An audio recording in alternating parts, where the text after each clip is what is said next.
Welcome, Mr. Secretary. Welcome in Lebanon as a friend of Lebanon. تشرفت اليوم باستقبال I was honored to welcome the U.S. Secretary of State, Mr. Mike Pompeo, in a visit which is first of its kind to Lebanon. It showcases the importance and the depth of the relationships between the two countries, and it indicates the importance of the Lebanese stability. This is in terms of the form. In terms of the content, it shows the depths of the historical relationships between the two countries. As such, we have established today a positive and constructive dialogue based on the depth of the relationships between the two Lebanese and American people. Usually, when you establish ties between countries, it is more difficult to concretize this at the level of both peoples. But the bilateral relations between the two peoples are very deep. We have more than 1 million Lebanese who are well integrated in the American community, and they were exceptionally hosted by the American community. And Mr. Pompeo experienced this when he was a congressman from the Kansas state. The U.S. supports the legitimate institutions in Lebanon, most importantly the Lebanese army, which is the basic pillar and major pillar and the guarantee of the stability in Lebanon. That is why we appreciate this, we thank this, and we thank the Americans for their assistance to the security institutions, to the Lebanese armed forces. We thank the USA for the assistance granted to a large group of Lebanese communities. We have discussed the border issues, and Lebanon is showing a lot of positivity in this regard.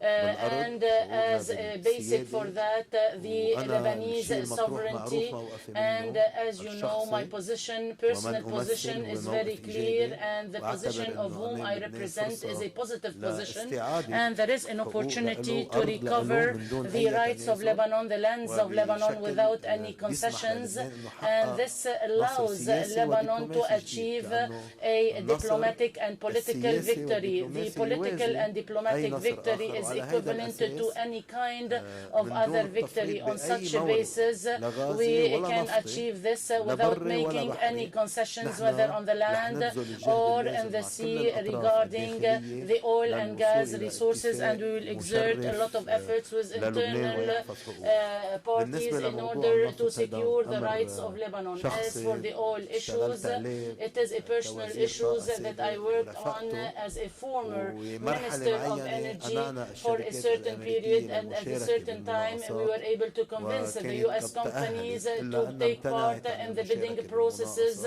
and when they were eligible to do that, they did not want to participate anymore. Then a consortium of European and Russian companies have won the bidding.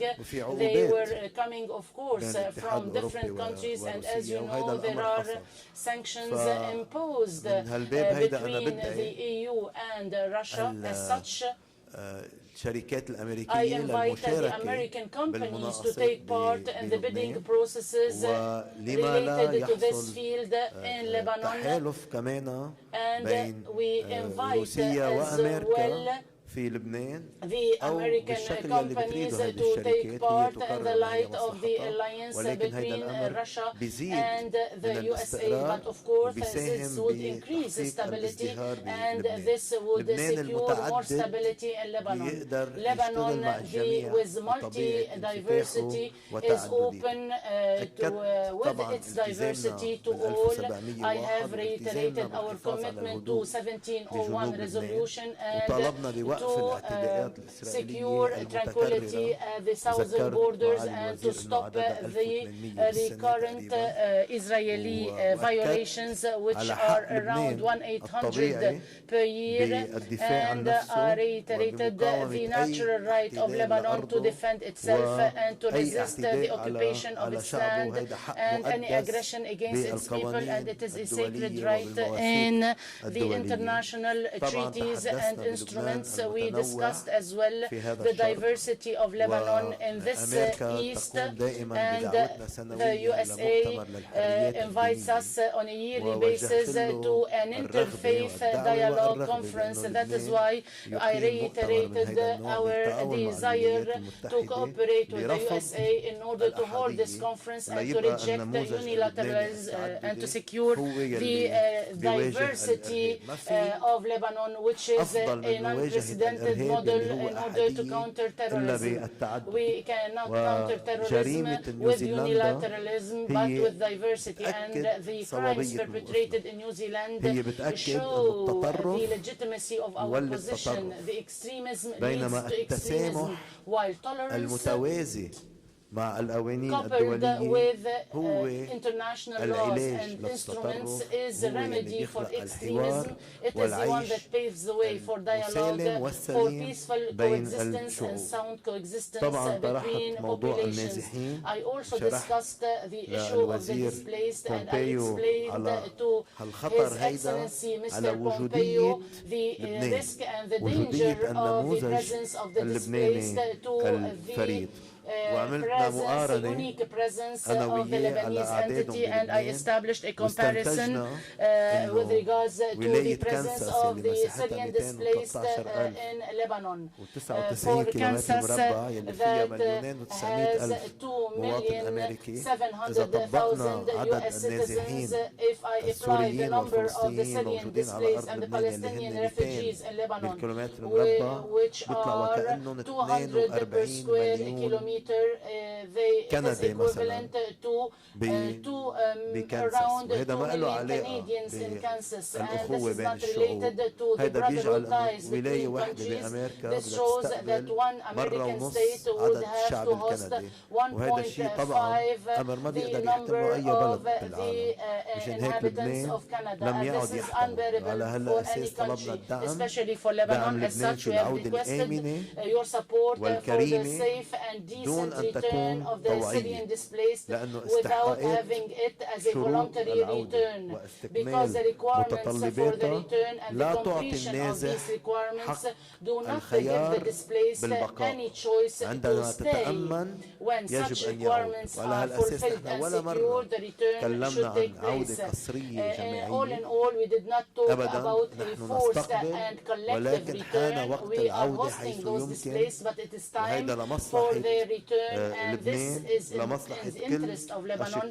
This is in the interest of all brotherly countries. In Syria, the solution that we are striving for is a political solution. It is a solution that leads to democratic and free elections that give to the Syrians the right to choose their own representatives. As such, Lebanon disassociates itself from all these issues and is willing not to intervene in the affairs of others so as to disable others from interfering in its own affairs. At the end, we discussed the Hezbollah issue from our own side, from both sides as well. From our side, we reiterated that Hezbollah is a political party that is not a terrorist. His deputies are being elected by the Lebanese people, and they garner a huge political support. As for the classification of Hezbollah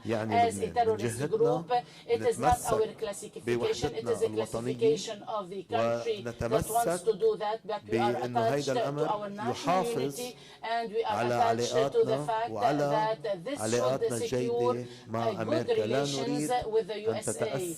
As such, we do not want our relations with the USA to be impacted or influenced by this, and we want to work together in order to solve all these problems, including the issue of Hezbollah and the perception of Hezbollah and how to deal with Hezbollah. At the end, the stability of Lebanon and the preservation of the national unity of Lebanon is in Lebanese interest and is in American interest. It is a regional interest and it is an international interest, because there is an interest in keeping Lebanon as a paradigm able to fight and counter terror and to show that it is a vital model. Mr. Secretary, I would like to conclude with the following. I would like to address you and the American government and the American people. Maybe geography separates us, but what unites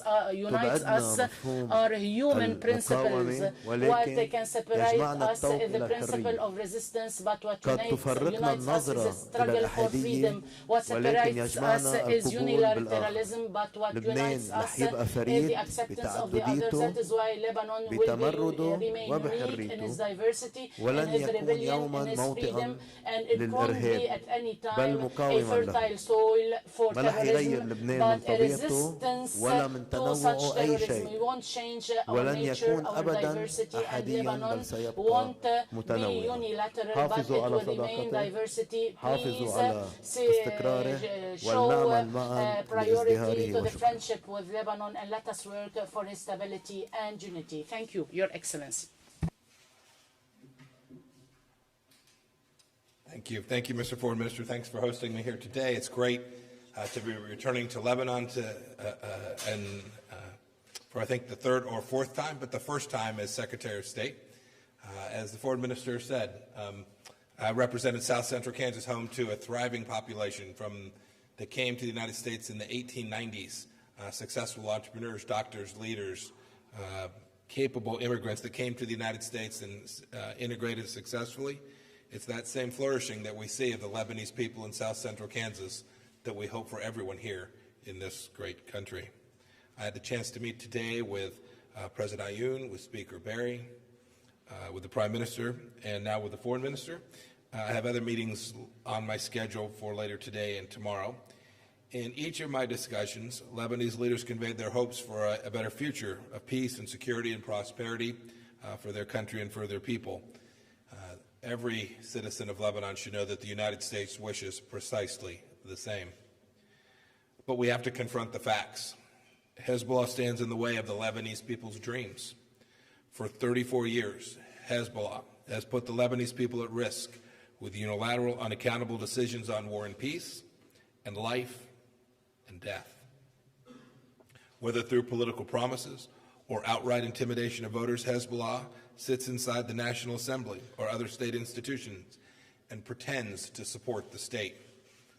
Meanwhile, Hezbollah defies the state and the people of Lebanon through a terrorist wing committed to spreading destruction.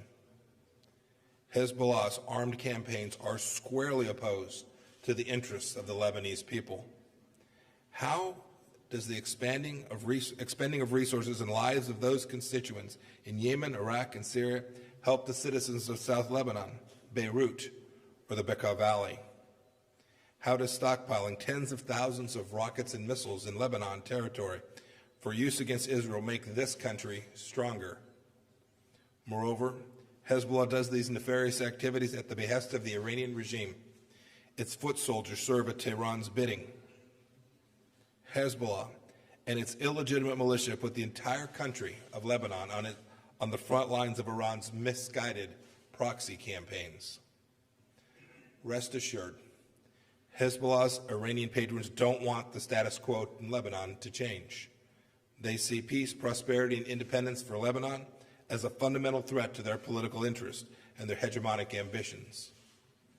Finally, Hezbollah's global criminal networks, its drug smuggling, its attempts to launder money through the international system, and its interference with customs and other trade controls place Lebanon under the microscope of international law enforcement. Indeed, Hezbollah robs the Lebanese state of resources that rightfully belong to its people. The Lebanese people should no longer be made to suffer for the political and military ambitions of an outlaw nation and its terrorist affiliate. It will take courage for the nation of Lebanon to stand up to Hezbollah's criminality, terror, and threats. It will take effort to ensure full respect and independence for the Lebanese armed forces and other national security interests. To be clear, we understand the issue of Syrian refugees in Lebanon. This is another dimension in Iranian aggression, and we support their return to Syria in a secure and voluntary manner as soon as conditions allow. I want everyone in Lebanon to know that you will continue to have a friend in the United States. We will continue to support the legitimate state institutions of Lebanon and all of its people. In 2018, this year past, the United States provided more than $800 million in assistance to Lebanon. A fair question: what did Hezbollah and Iran contribute? They contributed coffins of young Lebanese returning from Syria and ever more Iranian weapons. Qasem Soleimani and Hezbollah's other Iranian backers continue to undermine Lebanon's legitimate security institutions and jeopardize the safety and security of the Lebanese people. It's plain to see which country is a force for good in Lebanon. The United States will continue to bring unprecedented pressure to bear on Iran until it ceases all malign behavior, including that which is carried out by Hezbollah. Iran's support of Hezbollah poses a threat to Arab people of all faiths. It weakens the Lebanese states and undermines the prosperity of future generations. It also increases the likelihood of conflict and undercuts opportunities for peace between Israel and the Palestinians. The clerics in Tehran provide Hezbollah with as much as $700 million each and every year. This is a staggering sum, especially given that up to 90% of Iran's labor force has long lived below the poverty line. Our pressure on Iran is simple. It's aimed at cutting off the funding for terrorists, and it's working. On March 8th, Hassan Nasrallah begged Hezbollah's supporters to make new contributions, and we believe that our work is already constraining Hezbollah's activities. The United States will continue to use all peaceful means, everything at our disposal, to choke off the financing, the smuggling, the criminal networks, and the misuse of government positions and influence that feeds Iran and Hezbollah terror operations. And we will not hesitate to call out those who actively and passively support these activities and betray the trust and hopes of the Lebanese people. I've had a chance to discuss each of these issues with Lebanese leaders. I expressed hope that the new Lebanese government would be able to meet the needs of the Lebanese people. In that regard, I shared concern about both external and internal pressures upon the government, including coming from some of its members, which do not serve an independent, thriving Lebanon. Frankly, Lebanon and the Lebanese people face a choice: bravely move forward as an independent and proud nation, or allow the dark ambitions of Iran and Hezbollah to dictate your future. You all know the history. Lebanon has paid a terrible price over the past half-century for the sake of its independence. As I traveled from the airport, I was reminded powerfully of this past suffering. I passed the site where 35 years ago, the predecessors of today's Hezbollah murdered U.S. Marines on a peacekeeping mission. I passed near the site of the U.S. Embassy, where the same terrorist thugs killed American diplomats as they worked. I viewed the memorial to Mr. Lebanon, Rafiq Hariri, brutally assassinated for his courageous opposition to cruel tyranny of the Assad regime over Lebanon. But from that bitter past, a better future beckons, and it is all around us. Neither Iran nor its partner Hezbollah have the right to exact more suffering from the Lebanese people. Beirut is rightly seen as a symbol of rebirth out of ashes, of coexistence out of separation, of mosques, churches, and synagogues rebuilt side by side on what was once a bitter green line that divided family from family and friend from friend. Mr. Foreign Minister, you should know, and I want all the Lebanese people to know, the United States will continue to stand with the Lebanese people as they seize the opportunities they so richly deserve to live as a free people. Thank you.